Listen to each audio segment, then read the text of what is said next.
I'm John Slavic, Senior Manager of Intelligent Warehouse Solutions at the Raymond Corporation. I've been with Raymond for a little over 7 years now, and I work primarily with our national accounts to assist them with technology solutions to improve their operations.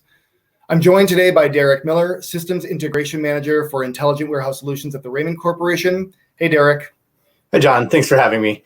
I've been with Raymond for about 3.5 years now, and I oversee the iBattery solution, the labor management program, and the telematics program. Thanks Awesome. for having me.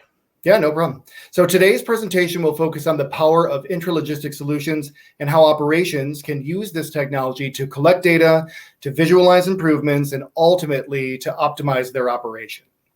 So if we're talking about the state of our industry today, we know that the cost of technology is going down, and that's a good thing. Businesses lose millions of dollars a year in wasted productivity due to obsolete technology. As businesses age, or as their devices age rather, they run more slowly, kind of like your cell phone. They freeze more often, they require more maintenance, and this can result in additional downtime. These older devices also lack the power for new, efficient software programs that might be able to increase a business's productivity. So on the wish list of US workers who were surveyed, certain requests came to light. One was mobile-friendly devices and applications. That makes sense. We all want those. The next was the ability to automate non-essential tasks. And the last one was the ability to use cloud-based apps. So all of these help to complete tasks at a much faster rate. So using technologies to gather data, such as intralogistic solutions can help you optimize your labor and your processes, resulting in a more efficient and effective operations. So how do we do that? So before you begin collecting data from your solutions that you have today, lean management tactics such as visualization and Six Sigma can yield important data that should be interpreted first. So lean organizations focus on delivering maximum value to the customer while eliminating waste and creating processes that produce consistent and predictable results. So visual management tools, for example, are used to achieve those goals. In a warehousing facility, even small enhancements in productivity and efficiency can make a huge impact on your bottom line. So whether it's through faster fulfillment, reduced waste, minimized downtime, or improved quality, operations are looking for any advantage that they can get wherever they can get it. So through the process of visualization, organization, and standardization, you can identify inefficiencies and implement changes so you're improving your workflows that save you time and money. And the goal is not just to solve your problems for you, but to establish best practices so you can solve them moving forward. Lean management adds value to an organization by empowering the employees to make improvements and take ownership of the task they accomplish on a daily basis. They do the work day in and day out. They understand their job probably better than anybody else. So by teaching workers to spot inefficiencies or potential errors in their work, lean management provides them with practical tools to share their ideas and develop impactful and long-term solutions. One technology that we can use to visualize processes is a location tracking system. So location systems let you enhance efficiency and productivity by monitoring the movement of your material handling equipment, your personnel, and even assets inside of your warehouse. They can help you reduce misplaced pallets and lower your inventory costs. They can enhance your productivity by ensuring proper equipment utilization. They improve your throughput by identifying and helping you guys eliminate bottlenecks. They can lower your labor costs by minimizing unproductive hours, because we can see what our labor force is doing throughout the day. And we can increase customer satisfaction and cut costs with a faster, more accurate order fulfillment. So you can use this for slotting exercises, for example, to ensure that the fastest moving products you have are the ones that are closest to the docks. So lean management methods are based on the philosophies of reducing waste while seeking the most efficient methods. This process has to begin with visualization. Visualization aims to make a situation easily understood simply by looking at it. The goal is to obtain as much relevant information as possible and efficiently as possible. And there's a couple different ways that we can accomplish this. The first one is data displays. So putting data on production rates, quality defects, machine status, uptime, things like that on a display using either graphs, or charts, or even a computer screen helps to give that information to our workforce so it empowers them to make choices to improve their productivity. Another simple way to doing it is following the 5S. So marking. Simple markings and labeling locations of items on your shop floor, in your production, whatever it might be. You can use different colors to locate where items should be, where their home place is, and label them so that items can maintain a location that if I need something, I know exactly where it is. But if I go there, I can immediately identify what's missing. So this reduces our downtime when we're trying to produce things. And the last one there is going to be telematics. Telematics is a technology that we can use that allows us to collect data for lean-based problem-solving strategies to address process abnormalities or inefficiencies based on our material handling equipment. Thanks, So John. Yep, go ahead, Derek. I was going to say thank you very much. I want to just continue a little bit about telematics and have a conversation about where we can take that in terms of the future and the data that it produces. So I think most people think of telematics traditionally as a device you put on your equipment to prevent impacts, and maybe some additional functionality that you leverage as well, such as access control or your pre-use checklist or your certifications and training, right, et cetera. Some of those other features and functionality that has been, traditionally embedded in a telematics system. But what I like to look at it is today is more of an onboard data platform. So you're constantly collecting data. There's data streaming through that device all the time, coming from various sensors and relays built into the truck, understanding fault codes, et cetera. So we're really learning a lot about that truck. And the question is how do you visualize it? How do you interpret that data in order to come up with a situation where you can make strategic decisions based on that data? So what are a few of the things that we're looking at? So one of them is what are your workers doing? So what's the specific task that they're working on? What is their driving profile?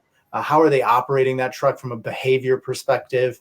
Really, we're understanding the, various ways that an employee is working and what tasks they're working on. The next thing you can really focus on is vehicle utilization. So it's one thing to have a vehicle and it's in the four walls of your building. It's another thing to really understand how it's being utilized. And so we can start looking at things like dead man statistics and travel, lift, whether you're traveling with a load or not, the time of day that piece of equipment was being used. And ultimately, as I mentioned before, if you know the type of task that employee is working on, you can start evaluating whether the right piece of equipment was being used for the right task. You can also start looking at your fleet mix in terms of age. So are we utilizing the equipment equally or doing equal amount of wear and tear on that piece of truck or a piece of equipment? And are we looking at our fleet planning perspective to understand exactly whether or not we're turning over our equipment at a regular pace that makes sense based on the utilization of that equipment? That leads into right-sizing your fleet. So it's one thing to be able to pull all this information together. It's another thing to make it actionable. And so really understanding what you're getting out of your trucks is important. So we want to understand a few things. One is, do you have the right amount of equipment? Do you need to add equipment or remove equipment? And how do you do that? You're looking at your utilization data. You're looking at what type of equipment is being used for what task. Do you change your fleet mix based on that task that's being performed? Are we using the right piece of equipment for the right task? And can we adjust the fleet in order to make sure that we've got the right allocation of equipment types based on the work that's being done? Do you replace that aging equipment population? If so, do you put it on a cadence so that way you're constantly updating your equipment on a schedule, so that way you're not stuck in a situation where you're replacing a bunch of trucks all at once because it caught you off guard? And finally, how do you get the equipment in your facility? Do you buy it? Do you lease it? Do you rent it? Do you bring it in just from a seasonality perspective? Maybe you only need 50 pieces of equipment for 8 months out of the year, but the remaining 4 months you need 75, and you need to work with your local support team to make sure that you get that extra equipment in there. And that's all going to be dictated by that utilization data that you're getting off of the telematics device. On top of that, once you start understanding the details and functionality of your telematics device, you can also start putting in risk management steps to make sure that you're operating in a efficient way within the facility, and that despite the number of employees and the amount of equipment that you have, that you're avoiding congestion, that you're avoiding impacts, et cetera. So again, going back to the traditional methodology of a telematics system, we can look at impacts. We can make sure that we're not doing damage to the equipment or the infrastructure. We can make sure that when impacts are occurring, we understand who that employee is that committed that impact and have a coaching opportunity, things like that. But also you can look at additional technology beyond telematics that allows you to continue to buy down risk. And part of that is in-aisle detection type technologies. So whether you're mounting a sensor on the piece of equipment that's sensing obstructions within the aisle, or you're integrating with your warehouse management system in order to identify where the next pick is and whether there's a obstruction nearby. Any kind of technologies like this allow you to minimize that risk while you continue to perform at your optimum performance level within the operation, using these technologies to be added to the equipment itself. So we talked about the truck component of it, or the equipment component of it. But as you all know, that's only one side of the coin, that is your operation. The other side is that 60 to 80% of your operational spend, that's your labor. And it's really important to understand what your labor is doing, especially in today's market. We need to understand at a granular level how your operation is going. What's the health of your operation? And part of that is making sure that you understand what your individual employees are doing. So how do we get to the point where we can track our employees in a granular level? Well, typically that's coming from data. The data can come from usually one of two places. It's coming from your warehouse management system or a labor management system. And I'll talk about those again here briefly. But where does this data come from? So as we see, as technology, or as John mentioned, technology is getting less expensive over time. And what we're seeing is that picking technology is becoming more and more prevalent in the market. You're getting people who are migrating off of picking off paper and are now using RF technology to pick that information or pick that product.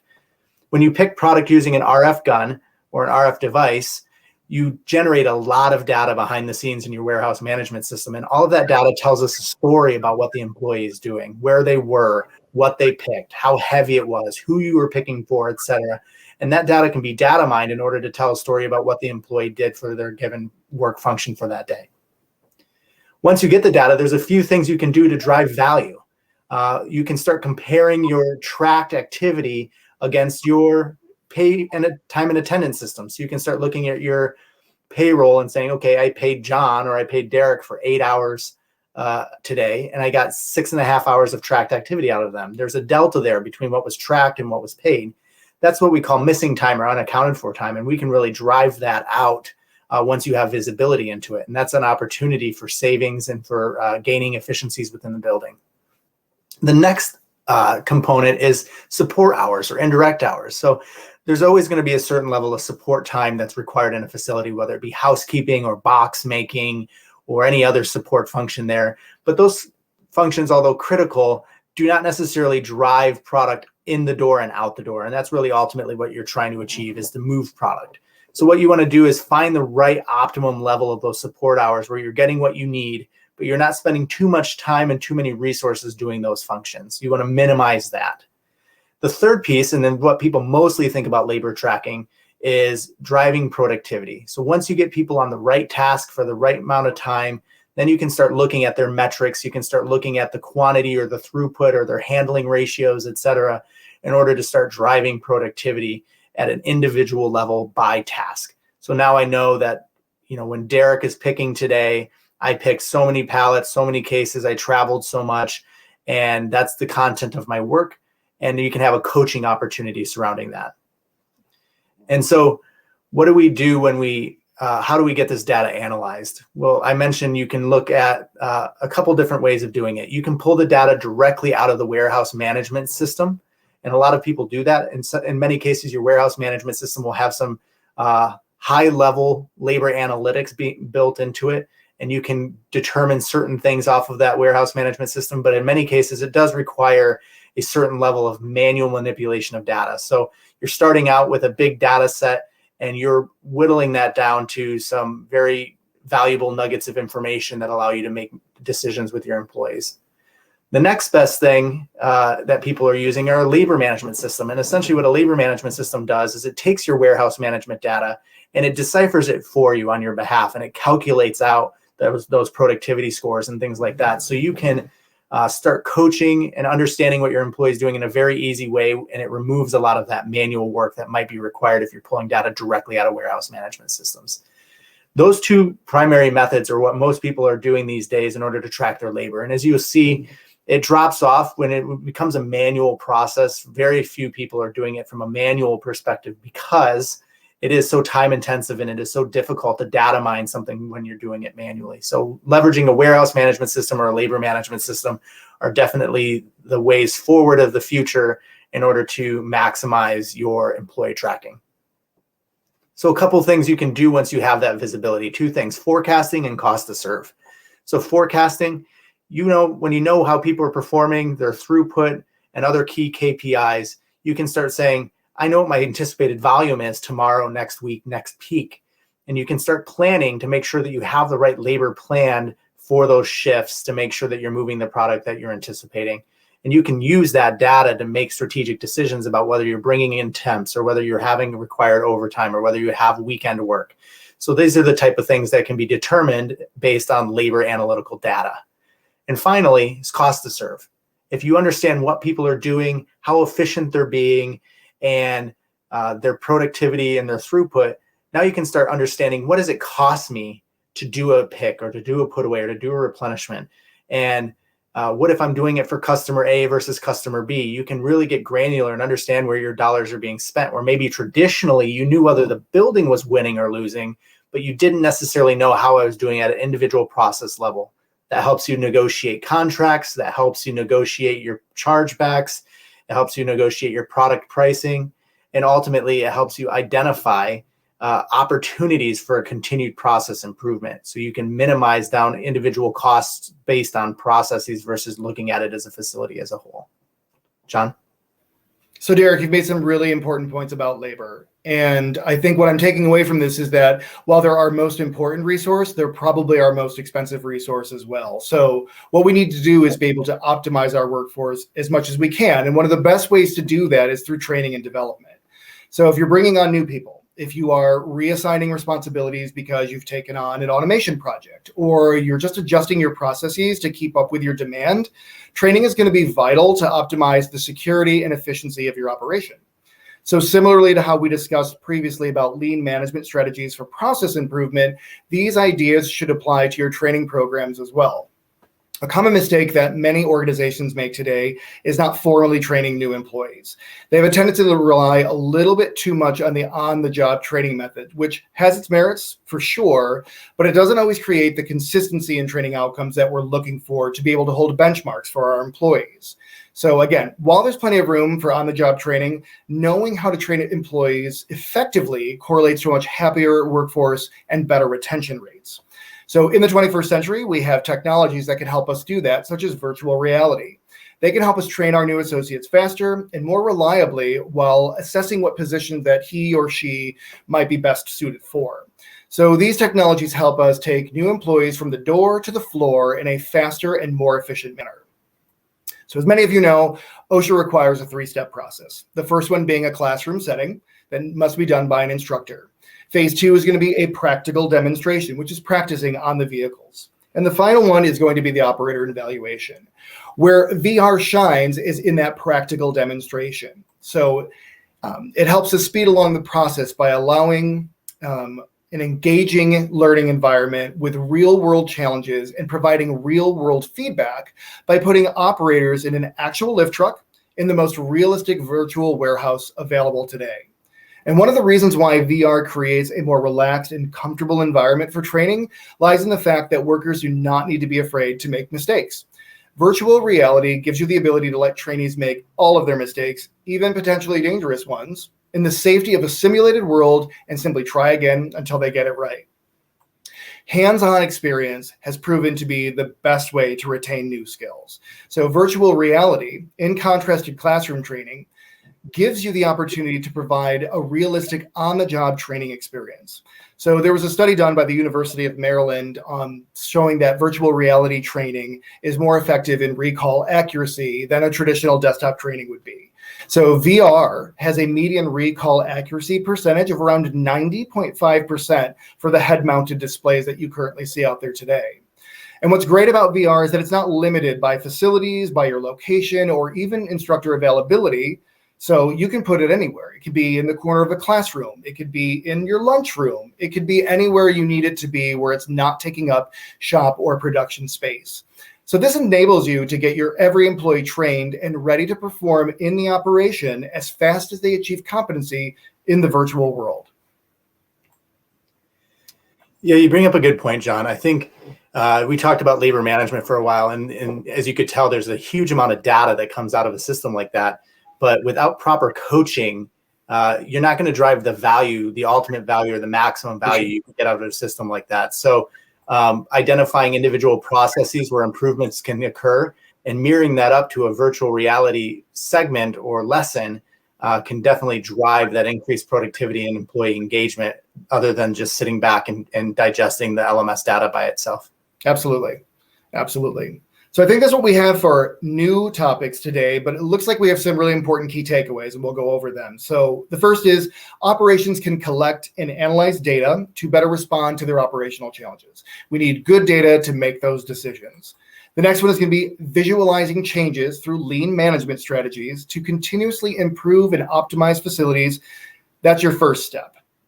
We also have technologies that can help us do that. Telematics and labor management data can help operations make smarter decisions in a number of key areas, including forecasting disruptions, managing risk, right-sizing their fleet, and helping operations manage their labor effectively.